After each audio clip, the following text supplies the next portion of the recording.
এমন একটা ব্যবসায়ের কথা ভাবুন তো, যেখানে কম্পিটিশন প্রায় নেই বললেই চলে।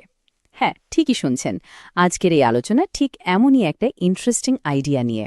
পশ্চিমবঙ্গের একজন ম্যানুফ্যাকচারার তো বেশ বড় একটা দাবি করেছেন। বলছেন একটা মেশিন নিলে নাকি 4টে পরিবার আরামে চলতে পারবে।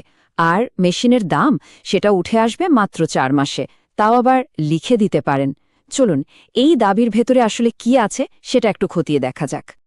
তো এই যে মনোপলি বিজনেস বা একচেটিয়া ব্যবসার কথা হচ্ছে, এর আসল প্রোডাক্টটা কি? আসুন সেটাই দেখি। জিনিসটা হলো খাওয়ার যোগ্য চায়ের কাপ। মানে চায়ের কাপটা আসলে বিস্কুটের মতো।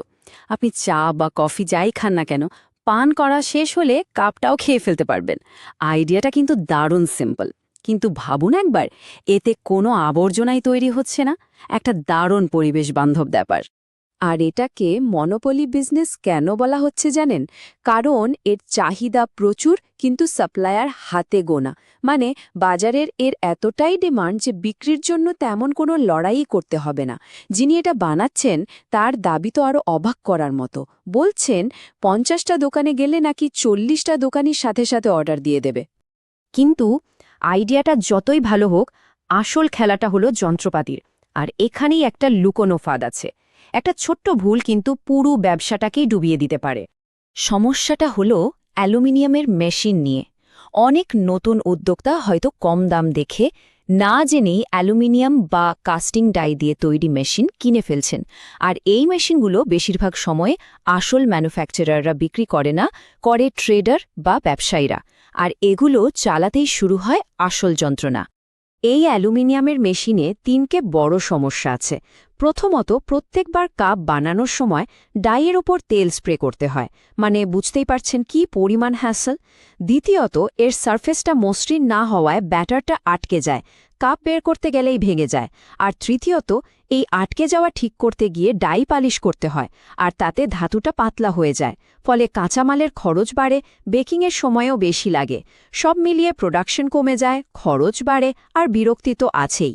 যিনি এই ব্যবসাটা নিয়ে কথা বলছেন তিনি নিজে একজন ম্যানুফ্যাকচারার। তিনি বলছেন, আমি নিজে একটা স্যাম্পল অ্যালুমিনিয়াম মেশিন বানিয়েছিলাম শুধু টেস্ট করার জন্য। কিন্তু এত ঝামেলা হচ্ছিল যে শেষ পর্যন্ত নিজের প্রোডাকশনই বন্ধ করে দিতে বাধ্য হয়েছি। ভাবুন অবস্থাটা। তাহলে উপায় কি? অ্যালুমিনিয়াম যদি এতই খারাপ হয়, তাহলে ভালো বিকল্পটা কি? উত্তরটা হলো স্টিল। আসুন স্টিলের সুবিধাগুলো একবার দেখে নেওয়া যাক। এখানে অ্যালুমিনিয়াম আর স্টিলের মেশিনের একটা সরাসরি তুলনা দেখুন। তফাৎটা একেবারে পরিষ্কার। অ্যালুমিনিয়াম মেশিনে প্রত্যেক শটে তেল দিতে হয়, আর স্টিলে দিনে একবার দিলেই চলে। প্রোডাকশন স্পিড দেখুন, অ্যালুমিনিয়ামে বারবার থামতে হয়, আর স্টিলের মেশিন একটানা চলে। আর ডিউরেবিলিটি, স্টিলের মেশিনে তো লাইফটাইম গ্যারান্টি দেওয়া হচ্ছে। প্রোডাক্ট কোয়ালিটি থেকে শুরু করে ডিজাইনের জটিলতা, সব দিকেই স্টিল অনেক এগিয়ে। একটা দারুণ উদাহরণ দিই। একটা 100 মিলির অ্যালুমিনিয়াম ডায়ের ওজন মাত্র 289 গ্রাম। সেখানে তার চেয়েও ছোট একটা 60 মিলির স্টিলের ডায়ের ওজন 463 গ্রাম। বুঝতেই পারছেন স্টিলটা কতটা ঘন আর মজবুত।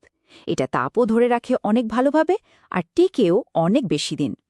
তো এই ভালো মেশিনটা দিয়ে কাপ বানানোটা কতটা সহজ? চলুন ময়দার গোলা থেকে লাভ পর্যন্ত পুরো রাস্তাটা একবার দেখে নিই। প্রসেসটা কিন্তু ভীষণই সহজ, প্রায় সেমি অটোম্যাটিক। প্রথমে ময়দা, চিনি, কর্নফ্লাওয়ারের মতো সাধারণ জিনিস মিক্সারে মিশিয়ে একটা ব্যাটার তৈরি করতে হবে। তারপর সেই ব্যাটারটা মেশিনের ফিডারে ঢেলে দিতে হবে।